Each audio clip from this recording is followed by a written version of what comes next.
ఇది అనన్య అనే ఒక స్కూల్కి వెళ్ళే అమ్మాయి కథ. దీనిలో అమ్మాయి చాలా బాధపడుతోంది.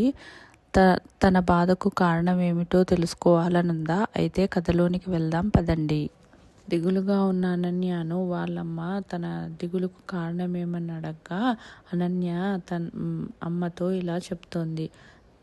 తన ఫ్రెండ్స్ తనతో సరిగ్గా ఉండట్లేదని, తన గురించి చెడుగా మాట్లాడుకుంటున్నారని, అందుకే తనకు స్కూల్కు వెళ్ళాలని లేదని అమ్మతో తన బాధనంతా చెప్పుకుంది అనన్య. కానీ స్కూల్కు టైం కావడంతో స్కూల్కి వెళ్ళాలని లేకపోయినా బయలుదేరింది అనన్య. వాళ్ళుగా స్కూల్కి బయలుదేరిన అనన్యను వాళ్ళమ్మ చాలా బాధగా గమనించసాగింది. అనన్య భారంగా స్కూల్కు బయలుదేరింది. స్కూల్కు వెళ్ళి తరగతి గదిలో పాఠాలను విందామని అనన్య తరగతి గదిలోనికి ప్రవేశించింది. అనన్య తరగతి గదిలోనికి వెళ్ళి టీచర్ చెప్పే పాఠాలను తన స్నేహితులతో కలిసి కూర్చొని శ్రద్ధగా వినసాగింది.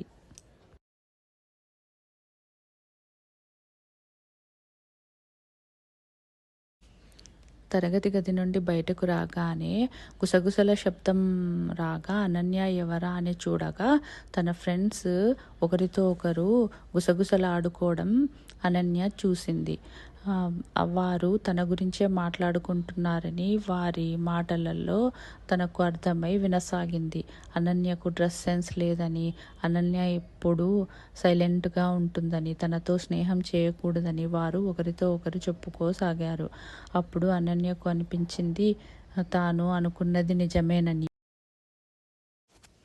వెంటనే తరగతి గదిలోనికి వెళ్ళి అనన్య టీచర్ దగ్గర ఇలా చెప్పింది. టీచర్, నా ఫ్రెండ్స్ నా గురించి చెడుగా మాట్లాడుకుంటున్నారని, నాకు డ్రెస్ సెన్స్ లేదని, ఇలా నా మీద నిందలు మోపుతున్నారని, నాకు చాలా బాధగా ఉందని, నాకు స్కూలుకు కూడా రావాలని అనిపించటం లేదని టీచర్తో తన బాధనంతా చెప్పుకుంది అనన్య.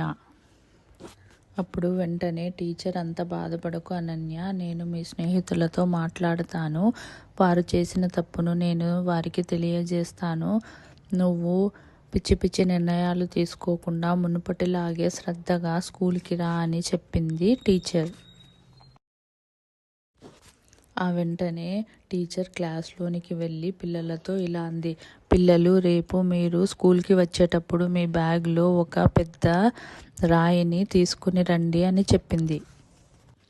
అప్పుడు పిల్లలు వెంటనే సరేనని చెప్పారు. మరుసటి రోజు పిల్లలతో టీచర్ అడిగింది, మీరు నేను చెప్పినట్లుగా బ్యాగ్లో బరువైన రాయిని తీసుకుని వచ్చారా అని అడిగింది. అప్పుడు పిల్లలు అవునని చెప్పారు.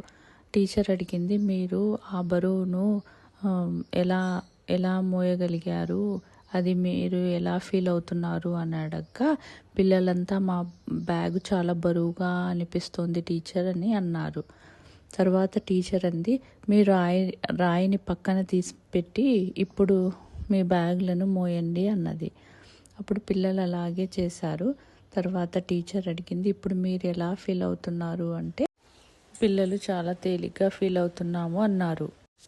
అప్పుడు వెంటనే టీచర్ అంది, మీరు అనన్య గురించి చెడ్డగా మాట్లాడుకుంటున్న సంగతి అనన్యకు తెలిసి అనన్య కూడా వాటిని చాలా భారంగా బరువైన రాయిని మీరు ఎలా మోసి బరువుగా ఫీల్ అయ్యారో అదేవిధంగా ఆ నిందలన్నింటినీ తాను భారంగా మోస్తూ చాలా బాధపడింది.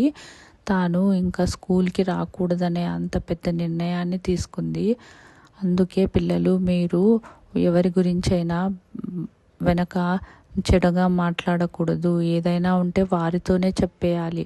వారు తమను తాము మార్చుకుంటారేమో తెలియదు, కానీ ఒకరి గురించి అయితే మనం చెడ్డగా మాట్లాడకూడదు.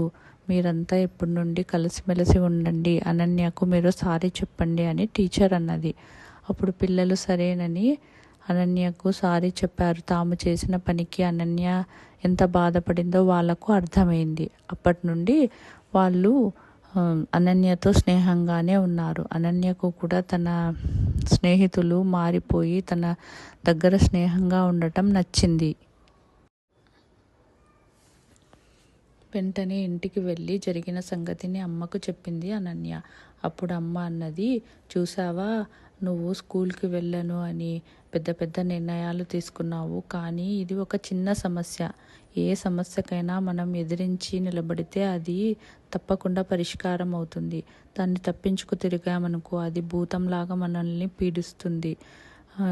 ఇప్పటి నుంచి నువ్వు ఏ సమస్యనైనా ధైర్యంగా ఎదుర్కో. నువ్వు టీచర్ దగ్గర చెప్పి సమస్యను ఎంత తేలిక పరిష్కరించావు, శబాష్ అని మెచ్చుకుంది.